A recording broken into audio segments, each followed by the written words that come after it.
Donc voilà la table quasi terminée, du moins elle est dans sa phase de test. Alors là on peut voir ici le- des bracelets caoutchouc qui vont bien sûr être remplacés avantageusement à mon avis par un bon ressort.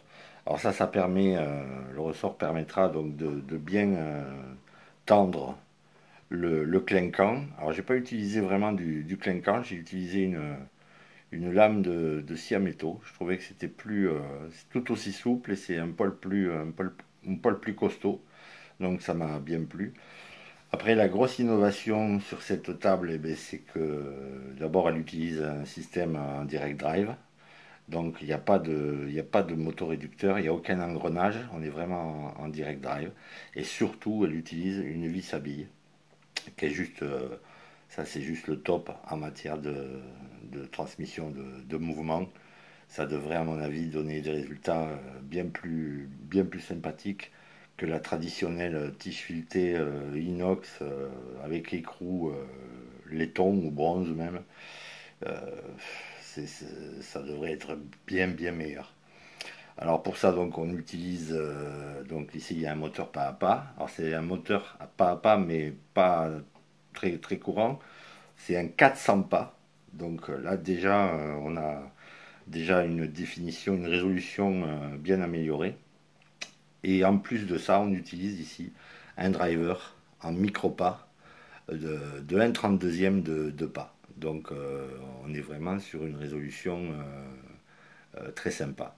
Ce qui me permet ben, de faire tourner, d'envoyer des impulsions à une fréquence de 56 Hz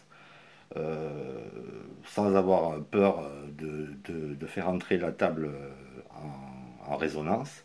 À 56 Hz, on a déjà largement dépassé la fréquence de résonance, sans problème. Donc tout ça, c'est monté sur des paliers vraiment sérieux. Et voilà. Et là, pour piloter tout ça, pour générer le signal carré qui pilote le driver ici, on a tout simplement une Arduino. À la fin de la vidéo, je vous montrerai un petit peu le code qui n'a rien de très sorcier, quoi. Là, ben, la breadboard, tout simplement, qui permet de raccorder les quelques composants annexes dont j'avais besoin.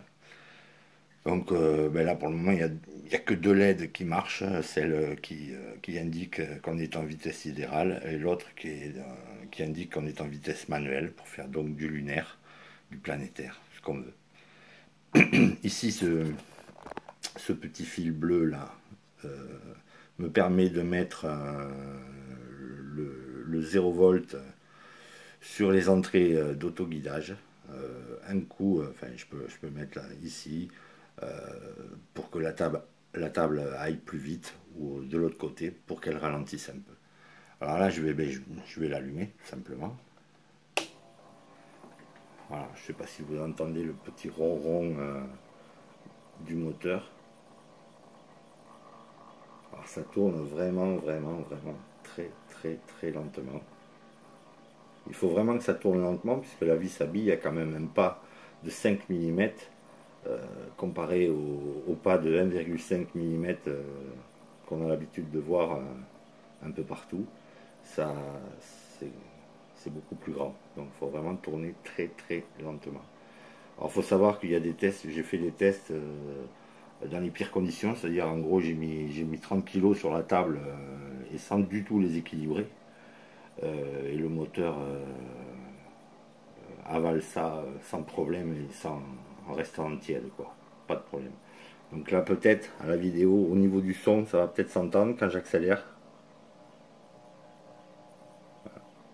Voilà, là je vais accélérer. Voilà. Maintenant je vais ralentir.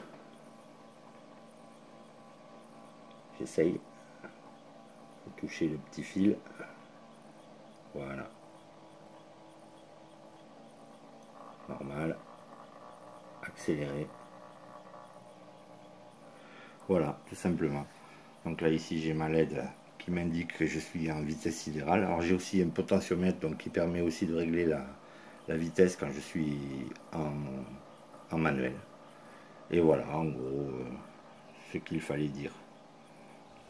Donc voilà, ben, quelques photos de la réalisation. Ici, ben, on voit les secteurs avec du champ en formica pour que ce soit vraiment hyper lisse. Tout ça, ça a été découpé évidemment en CNC avec une précision la plus grosse possible. Là, on voit les pieds réglables, la fameuse vis à billes. Là, la structure générale de la table qui commence à prendre forme. Les paliers montés, enfin prêts à être montés là. Un secteur, donc ça c'est le secteur nord. Le moteur pas à pas avec un coupleur souple. Vis à billes.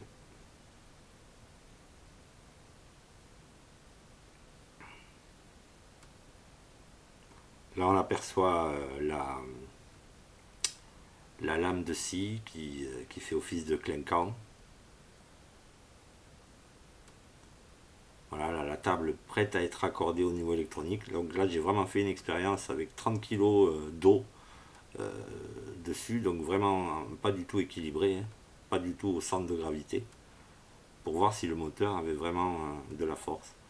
Et donc voilà tout mon petit prototype de départ au niveau électronique. Maintenant il faut mettre tout ça dans un boîtier propre. Donc voilà le code que j'ai écrit pour l'Arduino, pour piloter la table équatoriale. Donc je pense que là pour bien comprendre, il vaut mieux aller directement tout en bas du programme. C'est là où est généré le signal carré. Donc il s'agit de faire passer une sortie de l'état haut à l'état bas, 56 fois par seconde. C'est ça, ouais, sur une vitesse une fréquence de 56 Hz à peu près quoi. Alors on a aussi là on voit que donc on utilise des microsecondes, des délais en microsecondes, plus une correction. Ça va correspondre à l'autoguidage ensuite. Donc au début du programme, on a comme tout programme Arduino qui se respecte, on a les déclarations de variables et de constantes. Donc voilà, j'ai deux LED, une qui dit sidéral, l'autre qui dit manuel. Enfin tout un tas de petits composants branchés. Ensuite, dans le void setup, on a tout simplement la déclaration des pins, celle qu'on utilise en sortie, celle qu'on utilise en entrée, rien de très extraordinaire. Après, dans le loop, là par contre, on a des if. Soit on n'a pas 36 possibilités, soit on est en sidéral, soit on est donc sidéral ici, soit on est en planétaire ici, soit on est en rembobinage en quelque sorte, en remise à zéro on va dire de la table en vitesse rapide et donc dans l'autre direction, direction inverse. Et ici on a tous les quelques if aussi d'autoguidage, ceux qui s'occupent de l'autoguidage. Donc quand on reçoit un ordre d'autoguidage, ça change cette variable ici, correction, elle peut être à 0, elle peut être à 1023 ou alors elle peut être à 512, sachant que quand on ne reçoit pas d'ordre d'autoguidage, on est à 512. Donc notre signal en fait fait toujours 8235 microsecondes plus 512 quand il n'y a pas d'ordre d'autoguidage. Ici, ouais, je ne l'ai pas dit, en manuel, le nombre en microsecondes est le même, mais plus ou moins on prend en compte, disons, la valeur d'un potentiomètre branché sur une entrée analogique. Voilà, bon, c'est un programme assez simple, somme toute. Merci d'avoir regardé, à bientôt.